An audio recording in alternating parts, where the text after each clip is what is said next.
This year's NHL Draft might not have a clear number one pick, and the decision between McKenna and Stenberg could define a franchise for years. But this debate isn't really about talent, it's about the risk. On one side, you have McKenna, Double drag, shoots, scores! Brilliant! Gavin McKenna! who has been dominant at every level he's played, and widely viewed as one of the top offensive talents in this class. And on the other side, Stenberg, Backdoor feed, backhand score! Ivar Stenberg! Welcome to the tournament.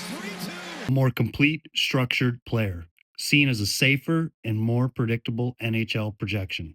So the question becomes simple. Do you take a big swing or do you take the safer bet?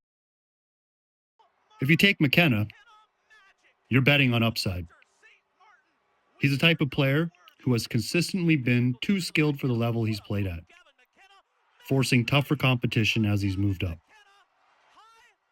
Now at Penn State, he's adjusting to a faster, stronger NCAA game, like most top prospects do. But the talent is still obvious.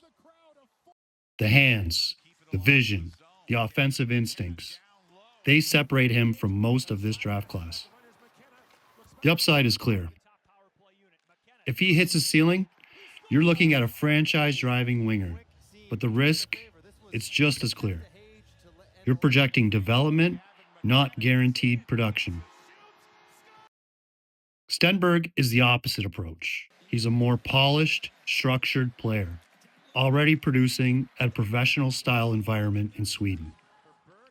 His game is a lot more predictable, less flash, more reliability.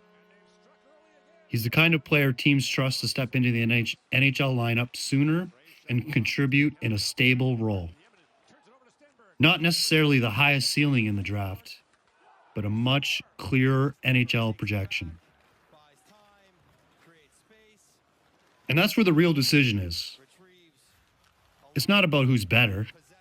It's about what a franchise values more. The highest upside in the draft? Or the safer path to a dependable NHL player. One changes your ceiling, the other protects your floor. That's why this debate is getting so much attention heading into the draft. Not because scouts disagree on talent, but because they disagree on the risk. And for Toronto, sitting at the top of this draft, that decision becomes even bigger. Do they swing on the highest upside player available? Or do they take the safer path with a more predictable NHL projection? Because whichever direction they choose, it's going to be a pick that they're judged on for a very, very long time. Let me know in the comments who you think Toronto should select, McKenna or Stenberg, or maybe even go off the board and say Chase Reed. That'd be wild.